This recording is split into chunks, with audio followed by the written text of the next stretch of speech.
आज के इस वीडियो में हम डिस्कस कर रहे हैं यूएस सीपीए स्टूडेंट्स जब एग्जाम में जाते हैं तो वो 4R जो सबसे इंपॉर्टेंट होते हैं उसमें उनको किन बातों को ध्यान में रखना चाहिए। आप इस बात को 100% ध्यान रखिए कि 4 घंटे में अगर आपने पूरा पेपर सॉल्व कर लिया, यही सबसे इंपॉर्टेंट स्किल। 5 टेस्टलेट होते हैं, पहले 2 टेस्टलेट होते हैं मल्टीपल चॉइस क्वेश्चन के, बाकी 3 टेस्टलेट होते हैं सिमुलेशंस के। तो पहले 2 टेस्टलेट एमसीक्यू में सबसे पहला टेस्टलेट आसान आता है, तो आप कोशिश कीजिए कि उसको 40 मिनट्स में सॉल्व कीजिए, सेकंड को भी 40 to 50 मिनट्स। दोनों मल्टीपल चॉइस क्वेश्चन के जो टेस्टलेट हैं, अगर आपने 45 मिनट्स ईच में सॉल्व नहीं किए, आपके 2 सिमुलेशंस छूट सकते हैं।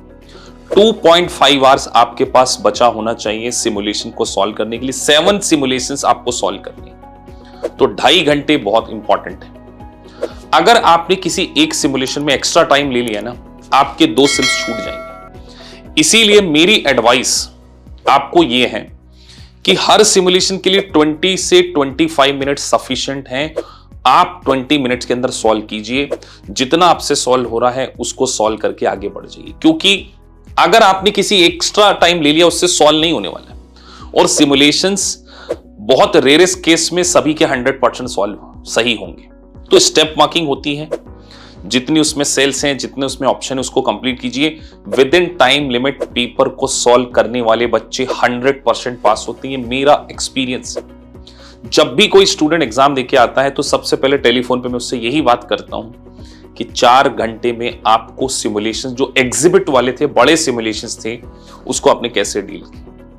तो अगर आपने टाइम मैनेजमेंट को ध्यान नहीं रखा, आप एग्जाम हॉल में बैठते समय जैसे ही 4 आवर का विंडो स्टार्ट हो जाए, शुरू के 40 मिनट्स में आपका टारगेट होना चाहिए पहला टेस्टलेट, फिर 45 मिनट्स में दूसरा टेस्टलेट। अदरवाइज आपका पेपर छूट सकता है। और पेपर सॉल्व करने वाले बच्चे 4 घंटे में जो पूरा पेपर सॉल्व करते वही पास होते।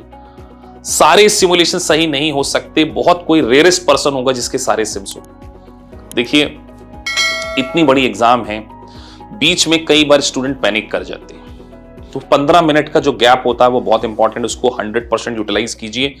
और जब भी आपको इस 4 घंटे के में ऐसा लगे कि मुझसे नहीं होगा, तो ध्यान रखिए सभी के लिए पेपर डिफिकल्ट है। AICPA का पेपर है, किसी भी रिव्यू प्रोवाइडर से, किसी भी सॉफ्टवेयर से पेपर नहीं आने वाला। हमेशा नए क्वेश्चंस आएंगे, नई सिचुएशन आएगी, प्रैक्टिकल सिनेरियो आएंगे, उनको आपको डील करना है। आपको जो नॉलेज है, जो आपने पूरे इंटायर जर्नी में पढ़ाई की है, उसको आपने 4 घंटे में अप्लाई करना। अगर आपने मेरी इस बात को ध्यान रखा, पैनिक नहीं हुए, बहुत सारे बच्चे 4 घंटे में पैनिक हो जाते हैं। बिना पैनिक हुए पूरा पेपर सॉल्व करेंगे, जिस दिन रिजल्ट आएगा आपका स्कोर 75 के ऊपर होगा, आप पास हो। ये मेरी एडवाइस।